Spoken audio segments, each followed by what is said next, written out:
출애굽기 27장 1절로 8절까지의 말씀, 우리 다 같이 한 목소리로 합독하겠습니다.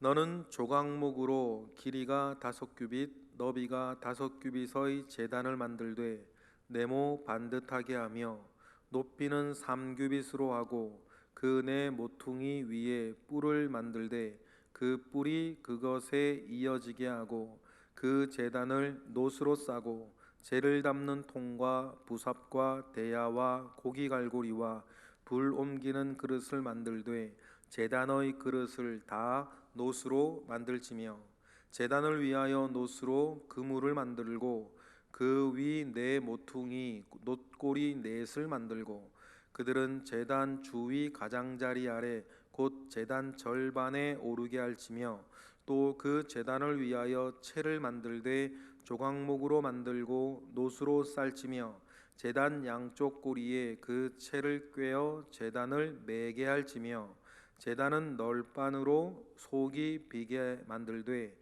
산에서 내게 보인 대로 그들이 만들게 하라. 아멘.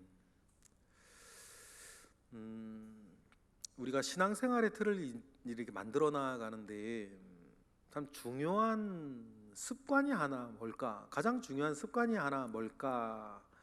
생각을 해보면 매일매일 반복하는 것이라 저는 생각을 해요.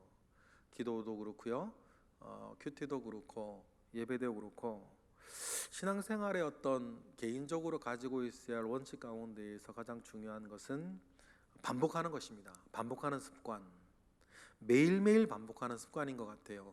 큐티도 그렇고 기도도 그렇고 예배도 그렇습니다.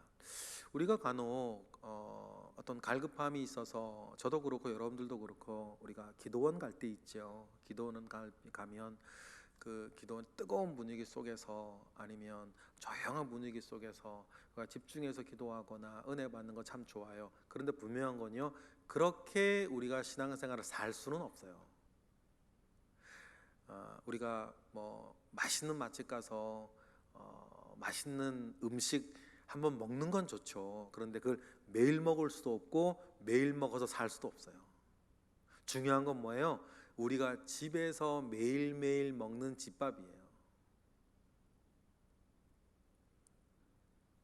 그래야 우리가 건강하고 정상적으로 일상을 영위하며 살 수 있죠.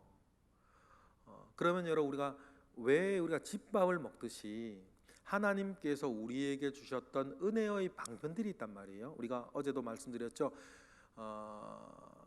담대히 은혜의 보좌 앞에 나아갈지니라. 때를 따라 돕는 은혜를 얻기 위해서 은혜의 보좌 앞에 담대히 나아갈지니라 했을 때, 우리가 은혜의 보좌 앞에 담대히 나아가는 중요한 세 도구를 우리가 생각한다 그러면 예배와 기도와 말씀, 묵상이란 말이에요. 그러면 요 세 가지 일들은 매일매일 반복하는 게 굉장히 중요해요. 오늘 우리가 읽은 본문이 번제단입니다. 제단이라고 나와 있죠. 그런데 습관적으로 이스라엘 사람들은 오늘 우리가 읽은 이 제단을 번제단이라고 불렀어요. 왜냐하면 아침, 저녁 매일 2번씩 이 제단 위에서 번제가 드려졌기 때문이에요. 그래서 습관적으로 번제단 그렇게 이야기를 했던 것이죠. 매일 아침과 저녁에 수량 한 마리를 늘 번제로 드려 그래서 이때의 제사를 상번제, 매일 일상적으로 드리는 제사라 그래서 상번제라 불렀어요. 근데 여러분, 상번제가 왜 중요할까요? 상번제의 이 형식이 이스라엘 가운데 우리가 조석으로 매일매일 하나님 아버지 앞 예배하는 습관이기 때문이에요.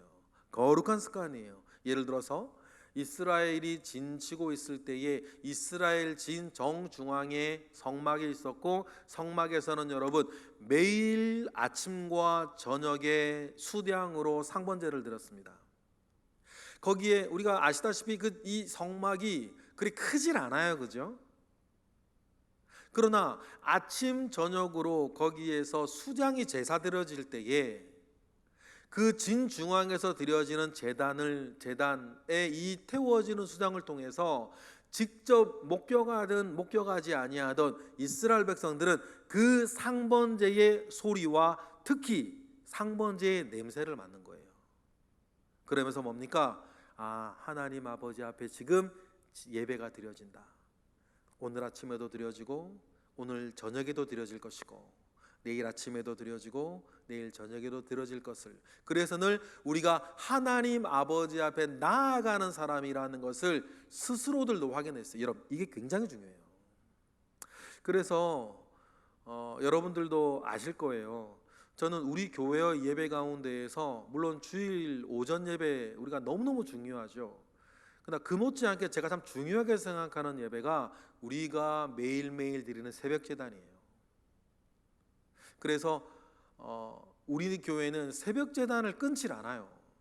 감염병에서도 끊질 않았고 추석이든 명절이든 우린 새벽 제단을 끊질 않아요. 왜냐하면 이것이 하나님 아버지 앞에 우리가 드리는 상번제라고 저는 생각하기 때문이에요. 제가 못 드리면 부목사님이라도 드리고, 혹시 부목사님이라도 못 드리면 전도사님이라도 드리고, 예전에 우리 교회는 그래서 혹시 사역자 전체가 못 드리면 장로님들께 부탁해서 드리기도 하고, 그렇게 되어졌던 가장 큰 이유는 우리 교회는 그래서 전통적으로 이 새벽 제단은 상번제로 하나님의 제단, 예배당에 하나님의 제단 앞에 그 등불을 꺼뜨리지 않겠다라고 하는 그 마음이 우리 교회의 전통 가운데 있었는데, 이건 매우 중요한 전통이에요. 그러니 우리가 번제단을 우리가 생각할 때에 첫 번째로 우리가 기억할 외형적인 가치는 뭐냐면 이 매일매일 드려지는 나의 상번제. 그래서 저는 이 말씀은 여러분들 앞에서는 제가 편하게 말씀드릴 수 있을 것 같아요. 그래서 우리가 새벽 제단, 우리가 매일매일 드리는 상번제로 주님 나 부르실 때까지 난 이 상번제를 꺼뜨리지 않겠다라고 하는 마음 가운데 사셨으면 참 좋겠어요. 그리고 물론 그 외에도 개인적으로 기도하는 거, 개인적으로 큐티하는 건 물론 하셔야 되고, 그렇죠.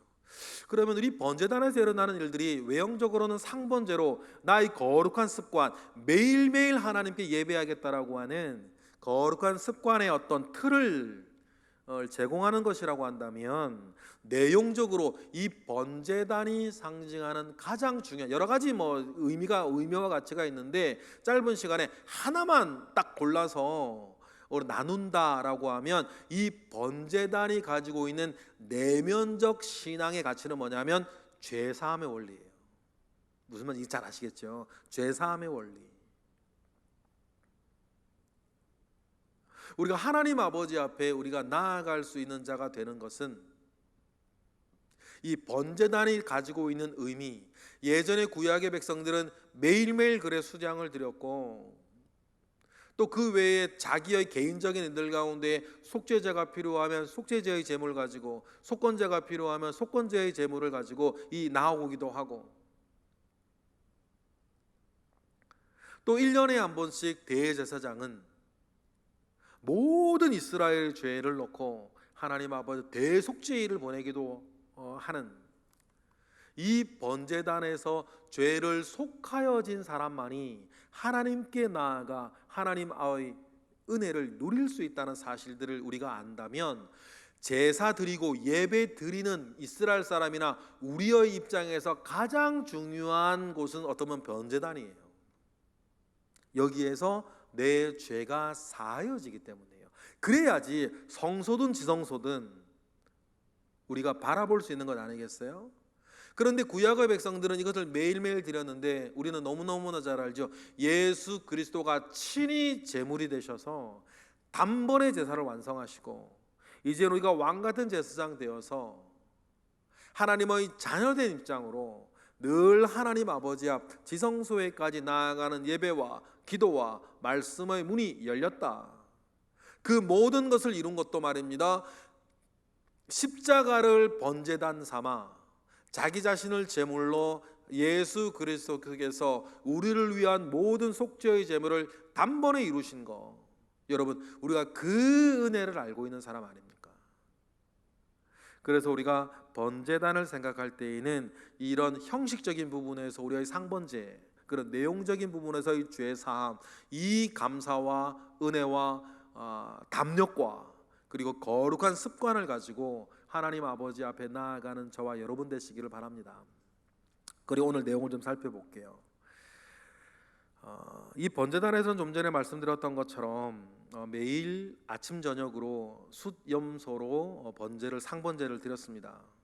번제단 성소 문 앞 동쪽에 있었죠.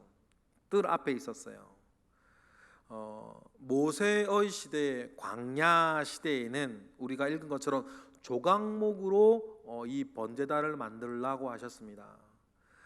조각목, 아카시아 나무, 시띠나무라 그러는데 아카시아 나무로 이 번제단을 만들면 불에 거슬리거나 탈 수 있으니 어떻게 했었어요? 노수로 싸라 그랬죠. 오늘 하나님이 그렇게 말씀하셨어요. 나중에 솔로몬 때가 되면 이제 더 이상 이제 성막이 이동하지 않도록 성전이 만들어지면 이제는 더 이상 이 번제단은 조각목으로 만들지 아니하고 놋덩어리로 만들었습니다.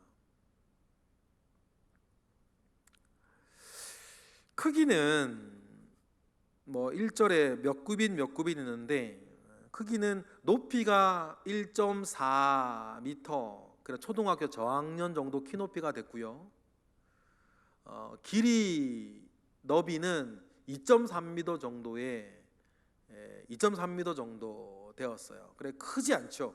2.3m 성인 남자 키보다 좀 더 큰 정사각형의 모양이었습니다. 그 정도 크기는 돼야 최소한 소 한 마리는 올라가기 때문이에요. 우리가 이스라엘이 하나님께 드리는 제물 중에 제일 큰 게 소였는데 그 소 한 마리가 넉넉히 들어갈 수 있는 그런 모양이었기 때문에 2.3m 너비 길이 그리고 높이는 1.4m 정도 되었습니다. 그리고 3절에 보면 모든 부산물, 용기들, 보조도구들은 다 놋으로 만들으라 되어 있죠. 그 이유도 간단해요. 다 불과 관련된 것이기 때문에 놋 아니면 안 되었던 것입니다. 그러면 불로 이렇게 태워야 되는데 나무가 타지 않겠냐? 그 주변은 아카시아 나무로 만들고 놋으로 쌌으면 견디긴 하겠는데 불이 직접 닿는 부분은 어떡하나. 그래서 4절에 보니까 중앙은 뭐로 되어 있어요? 놋으로 그물을 만들어서 이렇게 불이 직접 올라가는 부분은 우리가 이제 여러분은 야외에서 삼겹살이나 구울 때 철망으로 이렇게 하시는 것처럼 4절에 보니까 제단을 위하여 놋으로 그물을 만들어서 그 중앙은 이렇게 그물로 되어 있게 했고, 우리가 꼭 기억해야 되는 게 4절에 그 모서리, 그 제단 정사각형 제단 모서리에는 뭐가 있어요? 뿔이 있어요. 우리 4절 읽어보겠습니다. 시작. 제단을 위하여 놋으로 그물을 만들고 그 위 네 모퉁이에 녹고리 넷을 만들고 이렇게 되어 있습니다. 그래서 녹고리를 만들고 뿔을 달 수 있도록 이렇게 이야기를 해서 뿔 이야기도 2절에도 나오죠. 2절에도 보면 2절 읽어보겠습니다. 그 네 모퉁이 위에 뿔을 만들되 그 뿔이 그것에 이어지게 하고 그 제단을 놋으로 싸라라고 하면서 네 모퉁이에 뿔을 이렇게 만들라고 했는데, 뿔은 기능적인 의미 하나가 있고 또 신앙적인 의미 하나가 있어요.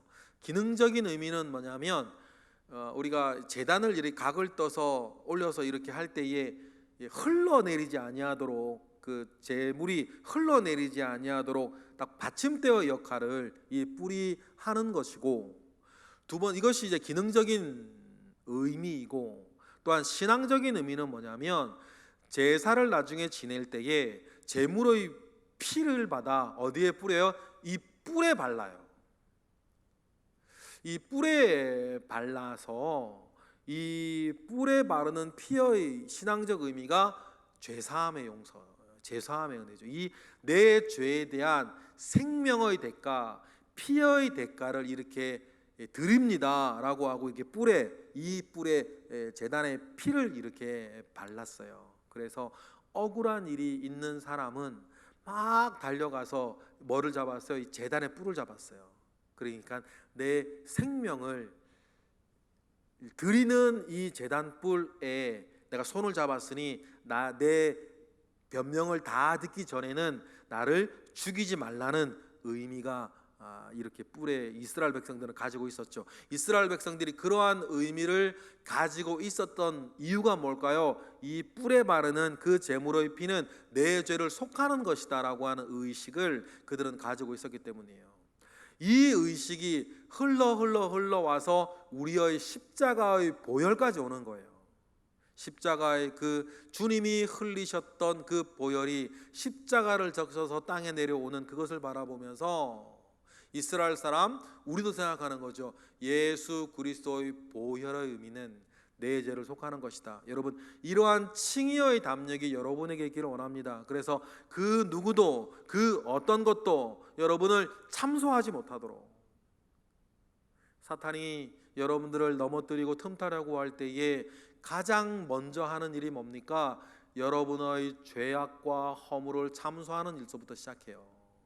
거기에서 죄책감에 빠지고 거기에 시리에 빠지고, 그래서 예수 그리스도의 용서의 어떤 복음의 의미를 우리로 하여금 자꾸 탈색시켜서 그 틈을 이용해서 여러분 사단이 틈타고 우리가 예수 그리스도의 보혈의 도를 잃어버리게 하고 하는 것이죠. 그래서 여러분 설교할 때에도 우리의 가장 큰 위로는 칭의에서 나오는 것이지, 설교자가 강단에서 이렇게 다른 말로 위로하고 여러분 위로의 말씀 전하고 한다고 위로받아서는 안 되는 거예요. 안 된다기보다 더 좋은 위로가 우리에게 있다는 거죠. 뭡니까?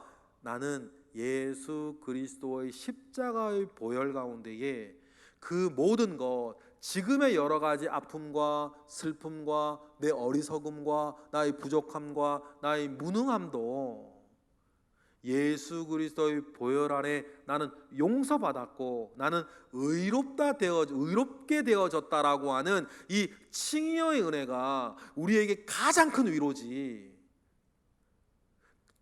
또 다른 위로가 우리에게 뭐가 더 있겠습니까? 이걸 잘 모르는 분들이 때로는 위로받기를 원하고 어려서 그래요. 이 복음의 도를 잘 모르니까 심지어는 강단에서 위로해달라고 그러고 성도들 만나 위로받기를 원하고